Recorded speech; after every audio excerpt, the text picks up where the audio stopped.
urteotan aurkeztu diren musika proiektu oso desberdinen artean, oso desberdinak eta oso interesgarrien artean, beka Euskal Herrian ere badugu zer esaterik musika urbanoaren inguruan Iratxa Aguilerari ematea erabaki du epaimahaiak.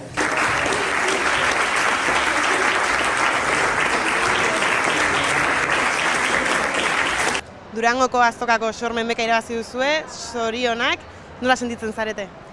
Gaude super ilusionatuta. Hau ez genuen espero eta guretzako eske da kriston aukera. Musika urbanoa euskararekin lotu duzu ez, nolako harremana da hori ezta? Berezia da, ze askotan ez dugu hori ikusten, zuek nola bizi duzu hori?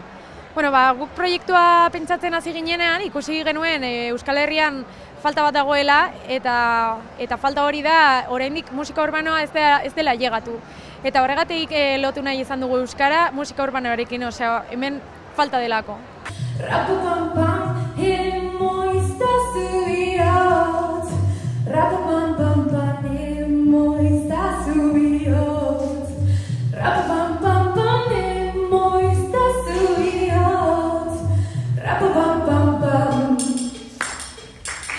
Nolako garrantzia dauka euskara musika urbanoan edo genero horretan zabaltzeak? Guretzat oso handia, ezken finean musika urbanoa da munduan gehien entzuten den musika. Eta hemen ez egotea, barrabia baten digu, orduan apostu hori egin nahi dugu. Dantzan eta abesten ibiltzen zarete ez, proiektuan nondik nora doa?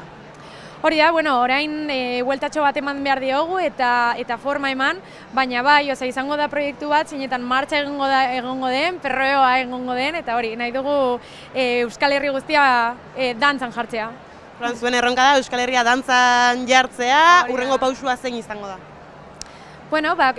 Daukagun ideia da, udan kontzertuak ematea, eta urte bat barru, egongo gara ere hemen, Durangoko azokan.